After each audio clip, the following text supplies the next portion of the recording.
public outcry for people who want a better planet. And there are powers that be that let the people panic. Look at the Gulf of Japan, could they have really planned it? Heading for the iceberg like the Titanic. Atlantic mystery, Atlantis right from history. The truth about the pyramids in ancient Mayan prophecy. Space Odyssey, look into the anomalies, and you will find suppression of free energy technology. A false democracy born out of a monopoly. Sacred knowledge robbery like the towers they toppling. Welcome to the 100 Monkey Radio with Tom and Ramon. We are recording this on March 17th, 2014. And for a change, Ramon, it's not raining. Can you believe that? Good old Western Washington in the springtime, or almost springtime, and I've got a cloudy day, but the sun's poking through, and it actually feels pretty good here. It's been kind of a dreary and dismal last couple of months here, and God, I'm ready for spring. And it just seems like it was last spring I was saying the same thing. I mean, this last year just kind of ticked by like it, I don't know, just like it didn't happen or something, but here we are. So how's things over in the Japanese islands, Ramon? Well, it's getting warmer, so that's really nice. We didn't have to turn on the heater last night to go to bed, so that's always very nice. And I got a few stories here, and I'll try to run through them quickly. But I'll start with the sad note. We had, one of the famous, I don't know if we can call him a ufologist, but let's just go with that for now. Dr. Roger K. Lear passed away a couple of days ago. And it's a really sad note. And, me and Tom had a pleasure of meeting him 2011 at the ECETI Ranch. And the guy was just full of knowledge. Unfortunately, we never had a chance to get him on the show before he passed. But he's for those of you who don't know who he is, I suggest you look him up. But he's the person who's famous for removing alien, what's that called again, Tom? Implants, yeah. He pulled out quite a few different implants out of people, and some of them, some pretty mysterious objects that he pulled out that have, their makeups were other than earthly origins, so there's definitely some amazing stuff that he pulled out, and I think that there's still research that needs to be done and testing that needs to be done on at least a couple of those items that he's pulled out. Really love to see somebody take the ball there, and I think it was limited by finances and to be able to do the real in-depth testing on this stuff. I'd love to see somebody pick up the ball and really dig into this stuff. That'd be awesome. Yeah. Here's, and I just would just want to say, thank you, Dr. Roger Lear, and you'll be missed, and we won't forget, what you've given us. I think he took it beyond the, that's a bunch of crazy people having hallucinations at nighttime and calling it something else to something is really happening. Hell of a nice guy, too. Yeah, and he has some great stories and stuff like that.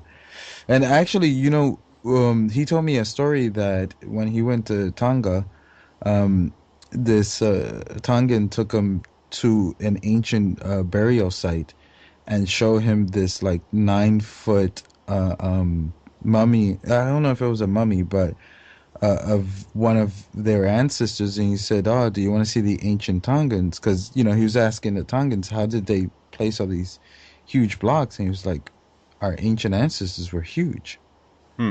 And he actually supposedly saw one of these things that were shown.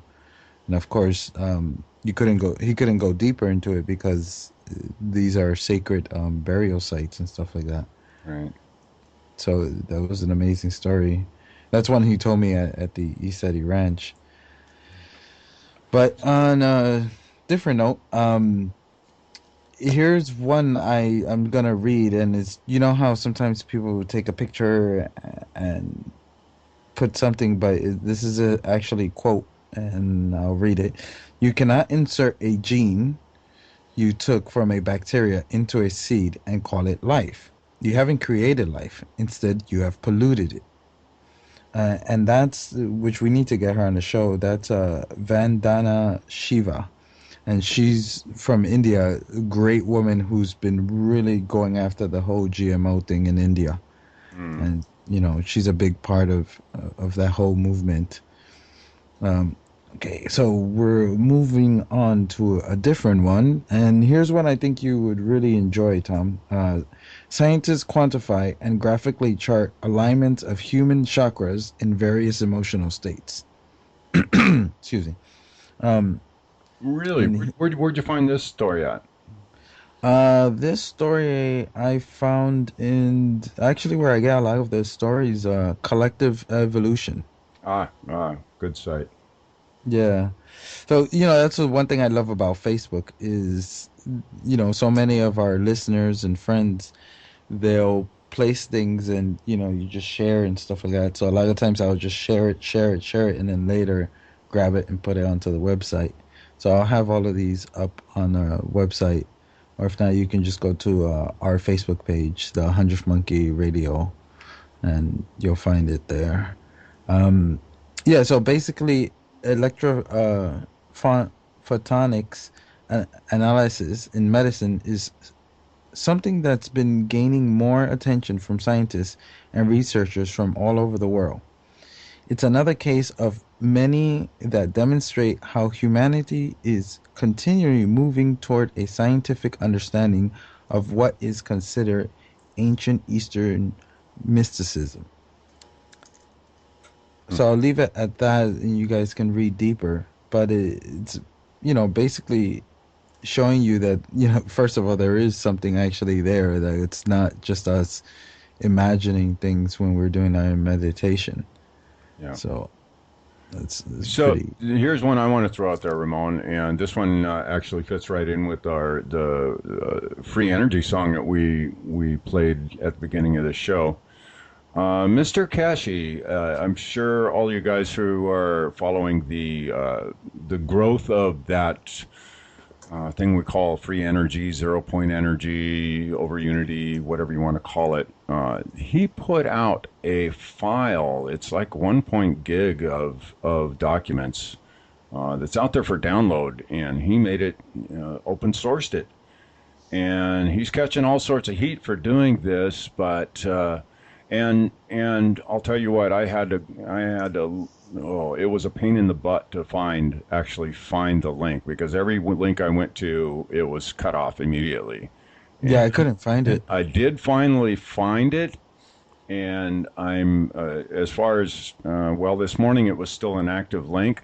So, when this air shows this weekend, hopefully this link is still active, and if anybody out there is interested in getting a good download link for this, just drop me an email at info@the100thmonkeyradio.com, and I will share that link with anybody who is looking for it. I kind of hesitate to post it on the site or anything like that, but so... Yeah, I don't think we should, because... I think we should just not post it on the site, but download the information and then upload it so people can download it from our site. Yeah, well, for right now, I've got the link. That's a lot of information to put up there, Ramon. That's the thing. That's 1.6 gigs. Yeah, our website can't really put that on the site. So, anyways, if anybody's interested and would like a link, I will be happy to share it with them. So. Okay, yeah. Anything else in the news we want to throw out there, Ramon? Or? One last one, and then we'll get to our guest. I don't want her to fall asleep.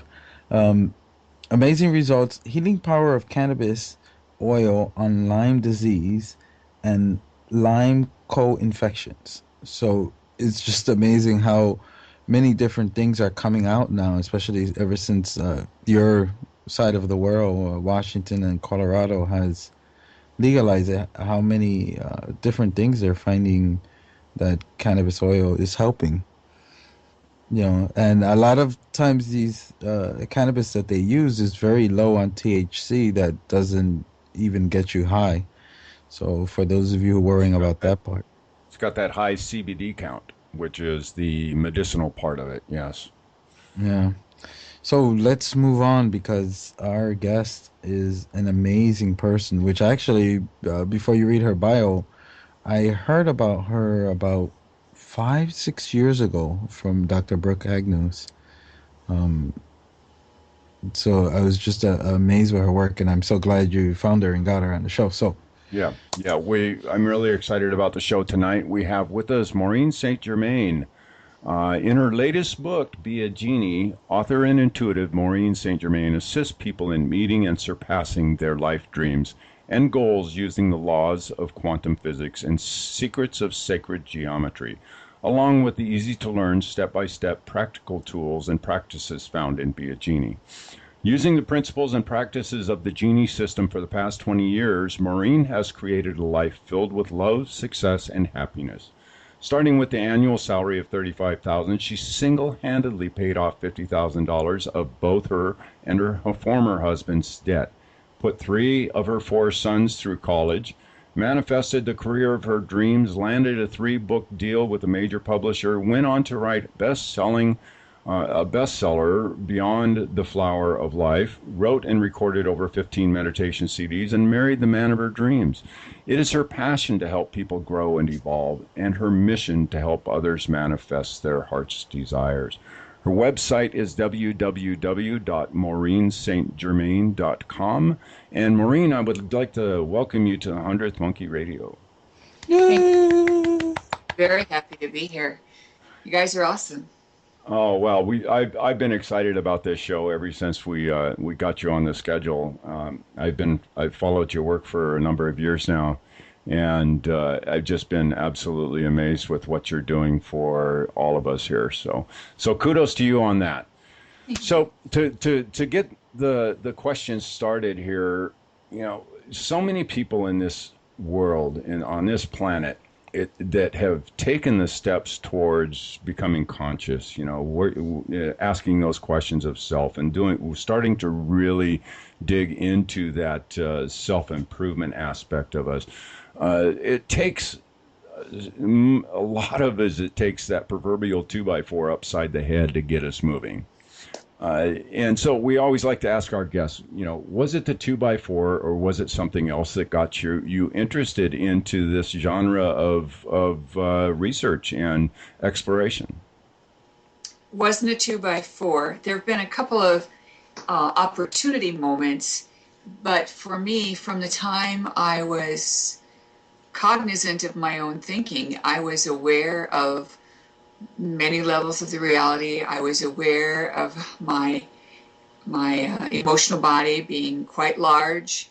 I was aware that I was different, and I mostly kept it to myself because I didn't realize how different I was, if that makes sense. You know, you notice what you're thinking is not coming across the way you expected it to, but it's because it's landing on different soil than your own head, you know, your own thoughts. Right. So for me, I wanted to use everything I knew in my head in a practical way, and I've always tried to do that, you know. And in the early years, I kind of told people, well, you know, my meditations are set up so you can add your own stuff, like a Betty Crocker cake mix. But after a while, I decided that dated me. So then I said I was like Martha Stewart, and I'm showing you how to do something, but you have to add your own ingredients. But then she went to jail. So now I've just settled down, and I'm now labeling myself the practical mystic, because I believe very strongly that developing our spiritual gifts will lead us through the changes that are going to come, that are coming. And I believe that creating an abundance ability will help us move through change, you know, change of the governments, change of people's attitudes, change of how people do things. You know, one of the common things that people say is, I have to, blah, blah, blah. I have to go meet my sister. I have to go to the dentist. I have to go to work at 8 o'clock. And what's interesting to me is I teach people, don't say that. You choose to do that.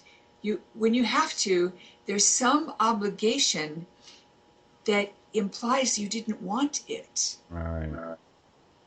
So part of the process is teaching people that not only can they choose, but that everything they do is a choice. I was telling someone today about how 5 or 6 years ago, when I was dating someone else, not my husband that I'm now married to, he was very good to me, but he went off for a job that took him out of town. And so things started to happen, and I was getting messages from my guides. And so I was asking him, is there any chance, that there's something going on, meaning that he was hooking up. And he denied it.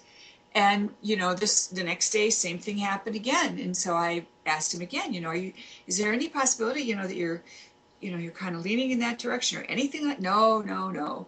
And the third day, I was making a presentation to a large group, and there were over 100 people in the room. And I said, I was teaching them about how to connect with your higher self. And I have developed a method that's 100% accurate. Follow the steps. In 6 weeks' time, you have 100% accuracy. So I'm thinking to myself, there's something seriously going on. So I give the workshop, and in the middle of it, I said out loud, I've followed my higher self since 1995. And my higher self starts talking to me while I'm making the presentation. So now I'm trying to have a two-way with my higher self while I'm talking to the people. And my higher self said, no, you don't. And I thought, I was like, what? And my higher self said, what about this thing that's going on with who? And I thought, oh, man. So immediately after I finished the presentation, I sent him an email and I said, look, I followed my higher self since 1995, and I realized that I believed you because I love you. And I realized that I believed you even though my higher self was telling me otherwise. And he wrote back, I guess I forgot who I was talking to. Because I understood that he was trying to shield me from pain. Right. But at the end of the day, when you have these connections, when you follow your inner wisdom, people can't lie to you. And if people can't lie to you, then what happens is you're able to act in integrity yourself, because you don't have to play a game to try and get something you think that they're going to withhold. So I find it a pretty rare and I won't say unique, but it's a pretty rare thing to be able to get in a relationship where everything is above the table and none of that, we'll call them white lie for a lack of a better term, that people do constantly in the hopes not to hurt somebody else's feelings. That's it is a rare thing to find, I think. At least in my experience it has been. Well, what I will say to you and to those who are listening, you have everything to gain and nothing to lose when you decide to start telling the truth. Right. And the way you do that is you start out by just saying, look, I'd like to change the status quo if you're in a relationship, and I want to do my very best to be honest with you, and I want you to do your very best to be honest with me. And then when you think that your sweetie is giving you a softened version of it, then you just say, I think you've soft pedaled this. I mean, it goes back to simple things. For example, I tell people, and this all has to do with the Genie material, in the sense that when we get comfortable with lying or fibbing or protecting through our choices of the way we tell a story, what we do is we tell the universe there's not enough. There's not enough. There's not enough love. There's not enough abundance. So, it starts a lot with the mother. So I have 4 sons, and I can tell you from experience that most women teach their sons to lie. Because if they ask a question that they already know the answer to, the child will lie. Because let's say the mother says, "Did you eat all the cookies in the cookie jar?" The kid's going to say, "No, I didn't do that." One day I came home and the trampoline was dangerously close to the garage, which was a much lower roof than the house. And at the dinner table, I said to the boys, I know you guys know better than to jump off the garage roof onto the trampoline, but I'm not so sure about the neighbor kids. So would you guys please move it back to the center of the lawn where it belongs? They knew I knew. But why would I ask them the question they already know the answer to? Because you're setting up your partner or your beloved or your sweetheart or your child to lie to you. So you have to ask a different kind of a question. You have to say, it looks like the cookies are gone. I hope you're going to eat your supper. Right. Yeah, those subtle changes, and I found this even when working on those manifestation aspects in my life, those subtle changes on how I say things, on how I think things, just changing the terminology subtly makes a huge difference. Absolutely huge difference. Mm-hmm. Because one of the things that I feel very strongly about is when we choose our words wisely and we're not careless, we're on purpose, we are more likely to get a resolution that pleases us rather than something that doesn't.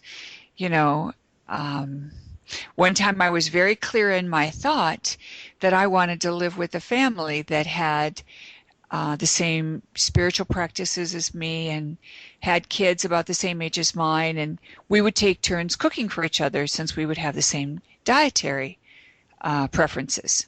And that actually happened, but I forgot to include that it would be my house. And we were down and out. Then this family actually invited us to live with them.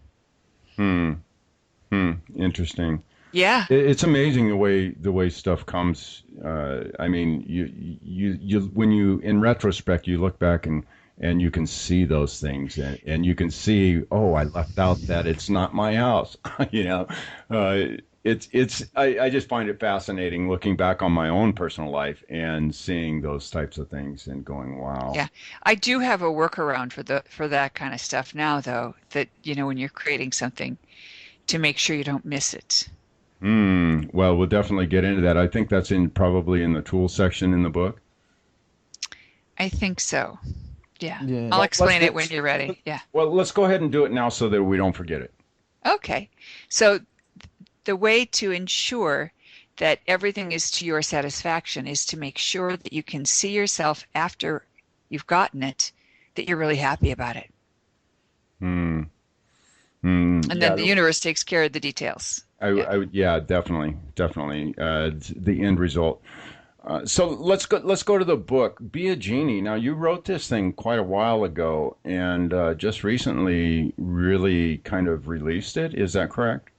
Yes, it was in manuscript form for about 8 years. And the reason for that is because after I manifested a 3-book deal with a major publisher, the people who publish Conversations with God, they had money issues, and as a 3-book author, first-time author with a 3-book deal, which is very unusual, it was easy to pull the plug on someone like me, and that kind of cuts their obligations right away. And it took me a few years to get my rights back, and a few years to do a couple of rewrites, figuring that maybe the universe was helping me out by making me wait, and if I'm going to wait, I may as well improve it. So now I kind of think that I was ahead of my time, because it's still so very timely, the information in it, and it now has the benefit of having proved itself. Right. This type of work is really becoming center stage, at least in this field. The consciousness and spirituality field. This whole concept of really understanding the mechanics of universe, understanding how we create is really beginning to get its own legs, so to say. That I don't know. I think maybe that delay was a good thing because now it's falling on a much larger crowd. I mean, we have grown so much. This community has grown so much just in the last couple of years. And so, yeah, I think Universe did have something in store here. Yes, I agree. And one of the principal things that I changed about the book is I love numbers. I just love numbers. They could be dancing in my head and I'd still be in love with them. It's so funny because not that many people feel that strongly about numbers. But I love mathematical relationships and all kinds of things. And I taught, sacred geometry and a fabulous meditation for many, many years using sacred geometry. And I had it in the beginning of the book because I thought everybody should understand it first before I teach them how it's going to work so well.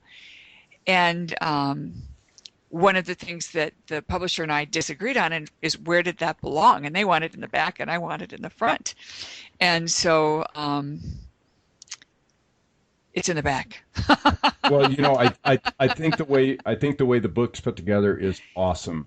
I mean, because a lot of books, they put it together the other way. They lay out all the stories and all the foundation and everything before they get to the actual practice. And this is, and for me, my reading, I'm the type of guy, I want to understand what they're trying to put out. I want to understand what their methods are. And a lot of these stories, fascinating stories. Just absolutely miraculous things happening on this planet. But I've read and seen and experienced so many of these stories that I want to get to the meat and potatoes here. So having that at the front of the book was just absolutely fantastic for me. Let's go into the book. I mean, what are you trying to do with this? What is the whole basic principle of Be a Genie? The basic principle of the Genie is that I believe that the key to manifestation has an underlying formula that can be proven, can be understood simplistically, and can allow you as a co-creator with God to manifest. And as a mystic, why would I want to have a secular type book, here's how you go get what you want? And the answer is twofold. Number one, I knew that the tools in the Genie would teach people to move into a higher level of interaction with themselves and each other. And so in practicing the tools to get to what you want, you're going to become a better human being. And secondly, everything about the next wave of energy that's coming in, the fifth dimension, is all about manifesting. So we have to not only know how to manifest, but we have to know and understand that we're manifesting all the time, and we may as well do it by design instead of by default. Yes, absolutely. Otherwise, we end up with the chaos that we have right now. Mm-hmm. What I always find amazing is I've been able to manifest many things in my life, which is very common. For example, you might say, I'll give you an example. Like I said, I want to get a water distiller. And I didn't pay any mind. And, a couple weeks later, a friend of mine here in Japan was like, hey, I heard you say you wanted a water distiller. You want mine? And that's happened several times to me where I say I want something and then it just shows up at my door. But then I think that's very common for many people. But the things they truly, really want, it's almost they sabotage themselves. Like, that perfect relationship or a new house and car. Yeah. Those things. So they'll want them. It seems like the bigger the desire or the bigger the item is within your mind, the harder it seems to get. And that the whole principles, when you look at the principles of manifestation, it shouldn't make any difference whether it's a large item or a big item, correct? Or a small item, correct? No, but I will point out right away that what Ramon is practicing is attached detachment. And I describe that in the book. So he announces he wants it. Few people hear about it. The universe hears him say it out loud. And then he lets go of it. So it can come into him quickly because he offers no expectation on when it will occur or how it will occur. What I want to know is there anything out there, Ramon, that you have wanted or desired, tangible or intangible, that you haven't been able to manifest? Actually, a few things. One would be there's a type of house that I want, which is, I don't know if you're familiar with Earthships. Sure. I want one of those. So. Okay. And if you had one of those, now do you want to play? Can we play like this? Yes, of course. Okay. So if you had one of those, how would your life be different? Where would you be living? Do you know? Would you be back in the States, do you think? I'm not sure about that part. Okay. So you can have an Earth ship anywhere in the world, is that right? Yeah. You don't care where it is. No, even on a different planet. Let me be careful with that. And yeah, you better be careful with that. So if you had that, now that you have it, I want you to imagine a conversation with somebody that you haven't talked to in a while. They don't know you moved into this fabulous place. Who would it be with? Let's say my cousin. Okay. So you have to give your cousin a first name. It doesn't have to be the real name, but a name that we can work with. I can give his real name because it's so common. Anthony. Okay. So if you talk to Anthony, are you going to be in person? Is he going to come to visit you, or are you going to be on the phone? Probably Facebook. Okay. So on Facebook, you're like instant messaging. And you have this fabulous home, and he doesn't know. So who speaks first? Who writes first on Facebook? So I write to him and say, "Hey, when you gonna come over and bring me some plantains?" And he says, "What? I don't know where you're at. Where are you anyway?" Let's say here in Japan. Okay. And let's not tie it to Japan since you really don't care where it is, and just say, well, I'm going to keep it a mystery till you tell me you're definitely going to come, and then I'll tell you how you're going to get here or something. I don't know. Some fun thing. But you want to tell him about the place first without telling him where you're at. So, you're going to say, hey, I've got this amazing place or something. What are you going to say? I have this really cool place that uses all these real cool technologies, very earthly. And what does he say?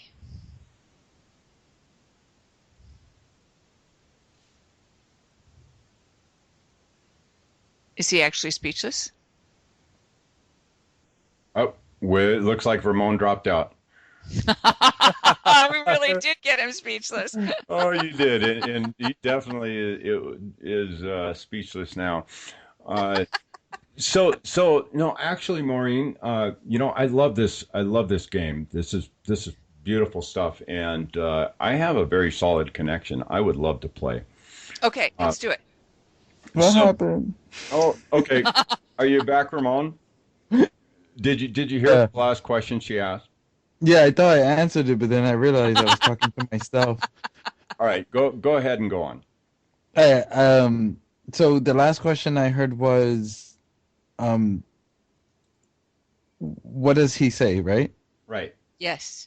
He says, so I said, on my next day off, I'm going to fly right over. Oh, but you haven't described the house to him yet. No. I described, you guys didn't hear that part either? I was saying there's a nice garden.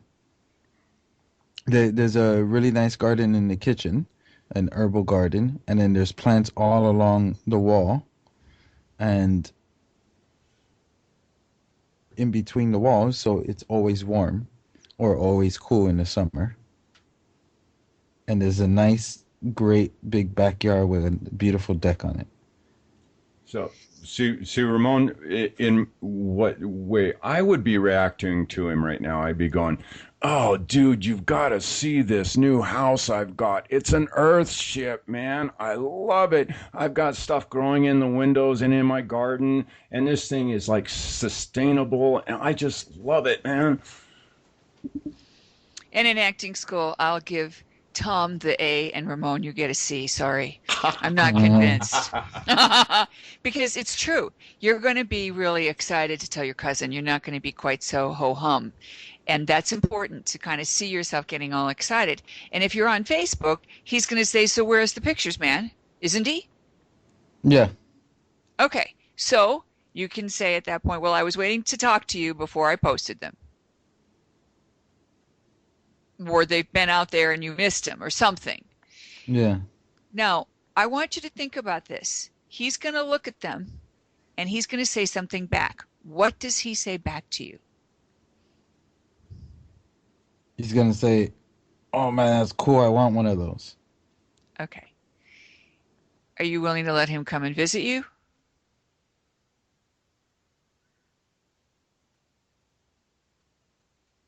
Did we lose him again? Oh, I don't know. It seems that way. He says yes. Yep. Then he dropped out. He says yes. Come on over, Anthony. Man, I want you to check this place out. Now, here's what happens energetically when Ramon hears his cousin give him some kind of solid feedback about what he's already got. Not what he's going to get, but what he's already got that he's never told him about before. What happens is everything shifts.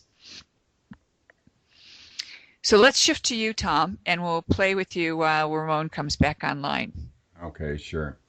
What's something that you haven't manifested? See, I want that.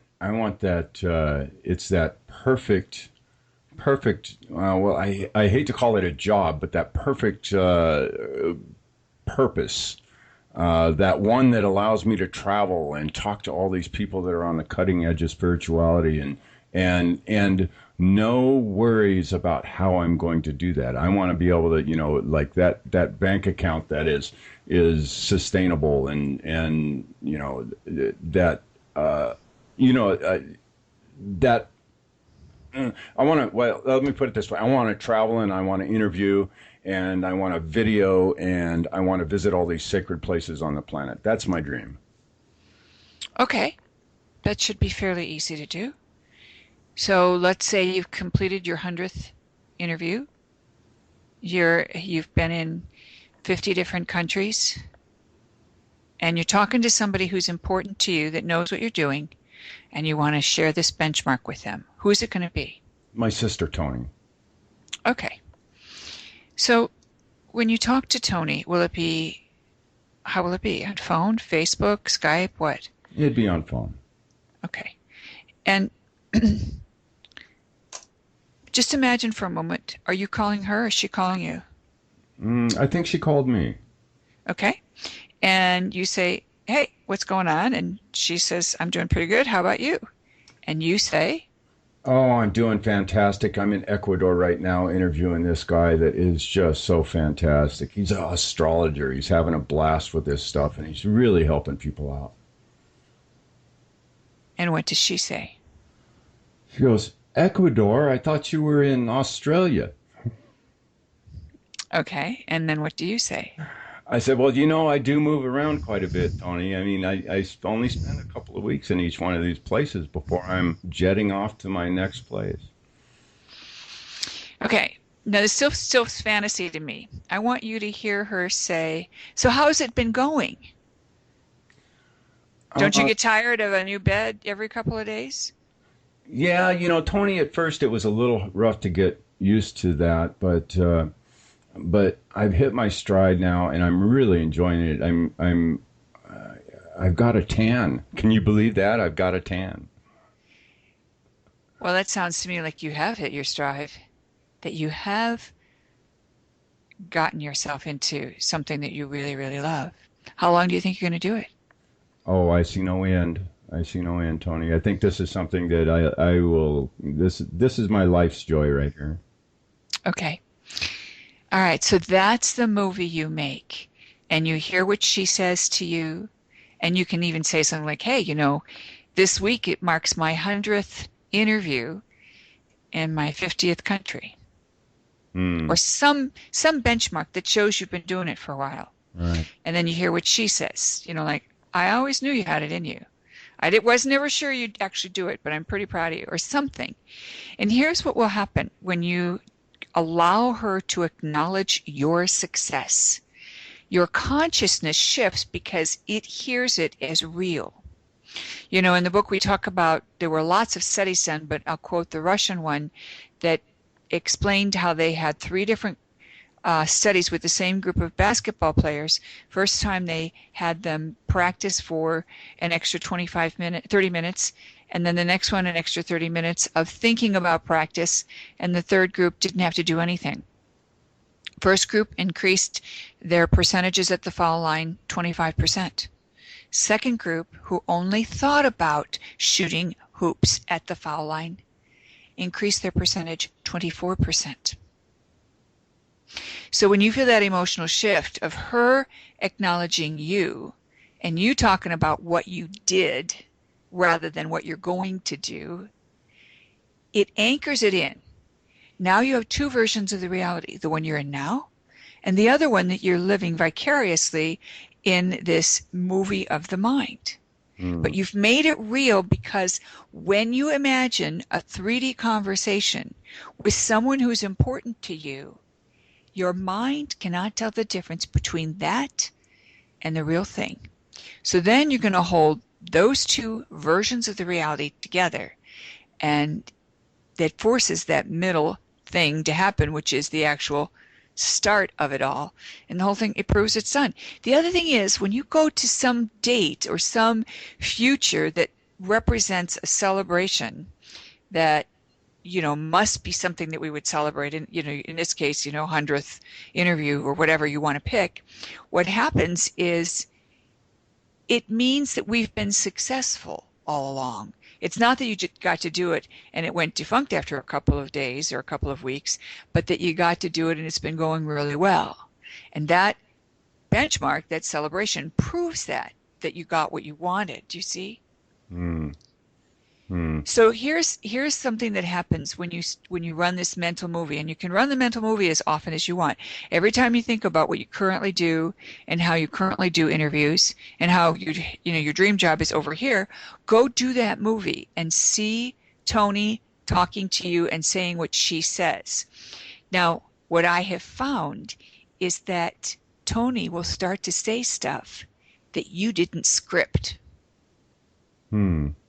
So what happens is when you hear her say something that you didn't write that in the script and it comes at you, that's when you know that the quantum reality or the alternate reality, I call it the quantum soup, has actually formed around this concept, and it's already happening because you're hearing her say something that you didn't know she was going to say. Interesting. So what is that's happening there? I mean, we call it the quantum. You called it the quantum soup, but I mean, well, as a mystic, I can tell you that I have observed myself in more than one reality at the same time. So with every decision you make, there's very likely at least one, sometimes 2 or 3, not decisions that you didn't take. Let's say you're in a relationship. You either stay or you go. And let's say you break up. Well, there's another version of you that stays with the relationship and tries again one more time. And what happens is you fund that with your own energy until you're satisfied that you've tried everything. So what happens is consciousness allows you to do that because there's no limit of energy. But in a 3D world, you're only going to focus on the one you've got your dial tuned to. And so that's the one you experience. But if you allow yourself to observe other versions of the reality, and it's a very subtle thing, that information will come in. Now, I've had these experiences and I know they're real. So I can attest to that. But when I was being given this information for the Genie in the Bottle, the Genie, Be a Genie movie, so to speak, what happened to me is I got the answers of these experiences first, and then over the years was given the subtle energy things to help me understand it.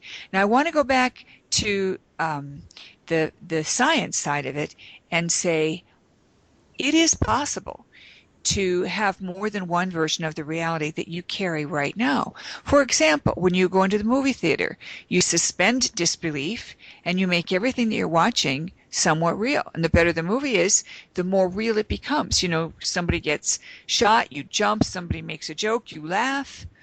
So the theater has always been a way that we suspend disbelief and allow not only the fact that we're sitting in a chair be real, but we're also making the lives of the people on the screen or the stage real. So we're allowing two versions of the reality. We do that on televisions when we see more than one station at the same time. When one of my kids was in college, I walked into the house they were living in, and there was a platform that they'd built up, and they had like 5 TVs in a row, and they each had a different station. And then the couch faced all of them. And you know, you think to yourself, how do they manage to take it all in? And I don't know how they did it, but what I do know is it's pretty easy for us to allow for two versions of the reality to be real at the same time. And I imagine we could make more than that.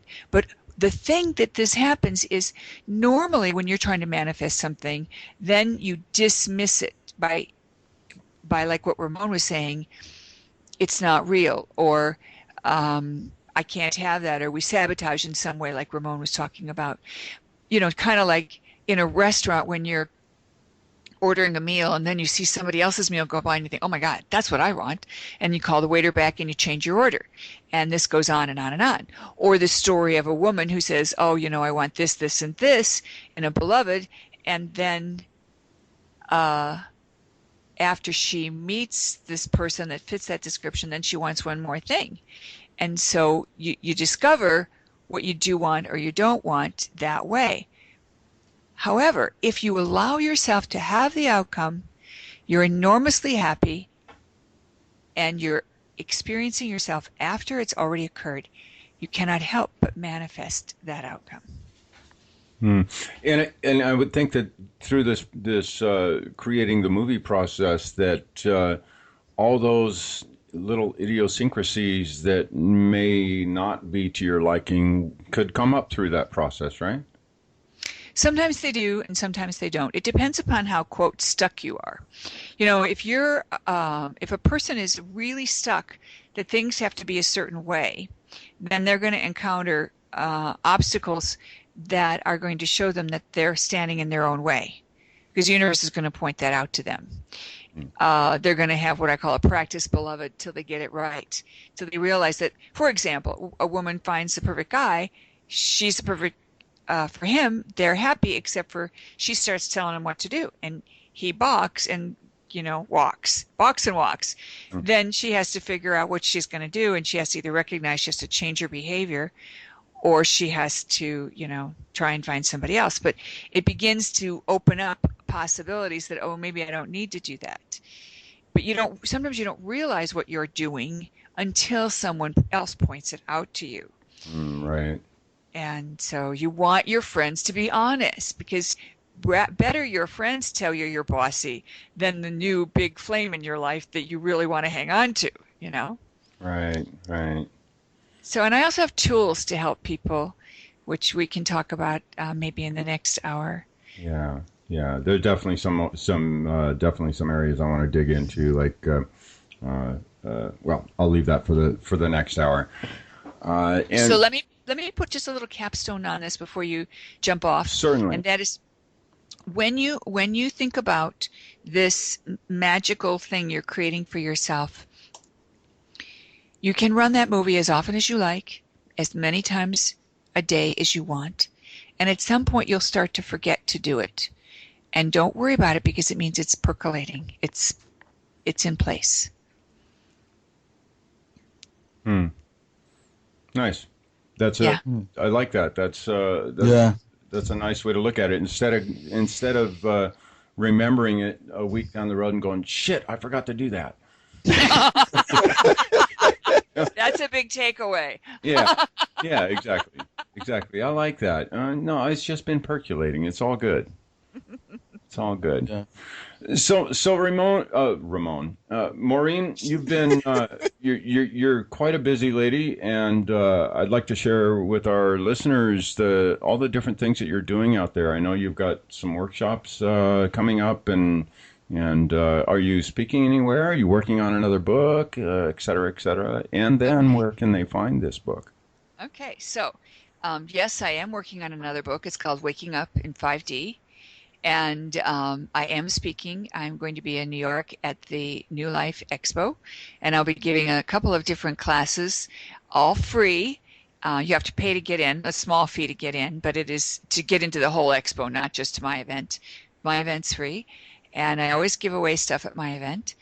I also do workshops here and there, and so you have to check the website. I teach how to get into the Akashic Records, and I also teach people how to read for others, and it's a very high caliber program connected to the Ascended Masters.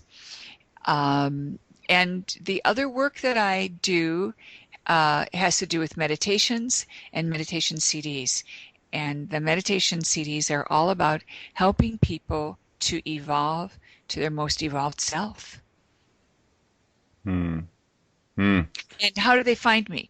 The website is MaureenStGermain.com, MaureenStGermain.com. And I'll also have a little gift for the people who stay on and listen. I have a free download for you, a full-length meditation. Awesome. Good stuff.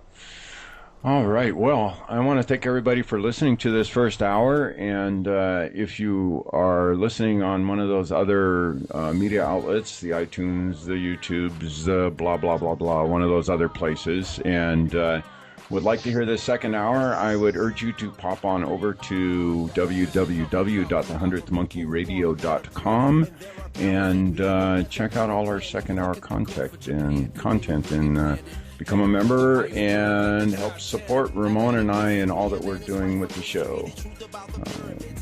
Okay, well, condemnation without investigation is the height of ignorance.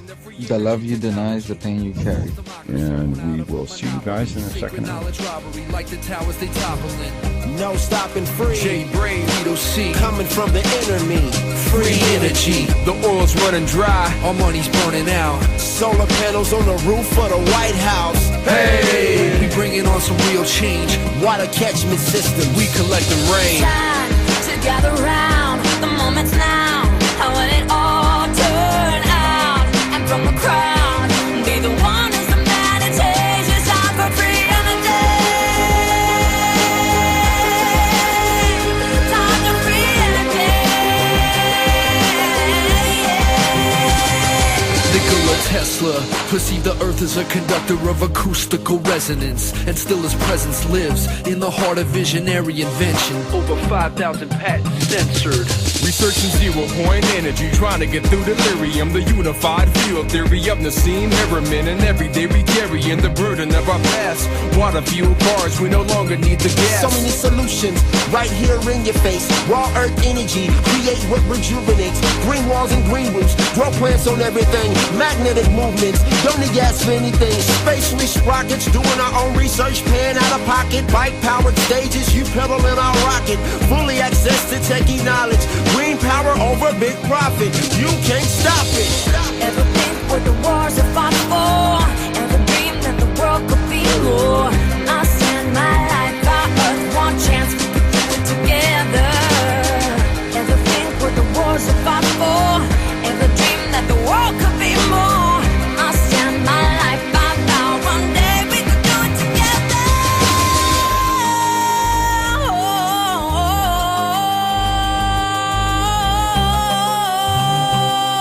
Oh, yeah. Renaissance, third industrial revolution. Invention is the language of a worldwide solution. The body electromagnetic, plasma arc reactor, Stubblefield, Kautsky, Frost. Free the knowledge lost. Some people wait for 2012 to watch the earth shift, but in New Mexico they out there building earthships. We got the language wrong, I got a new twist. The lifting of the veil, that's the true apocalypse. Some see free energy as the enemy, but my genetic memory remembering that could never be. Thoughts float in the anti-gravity. A cubic foot of space can fuel the whole world annually. You can choose to love or hate, revolt or maybe meditating. Every day we demonstrate so we can finally get it straight. Peace worldwide is the anthem that we celebrate. Free energy like the end of the movie Saint. Time to gather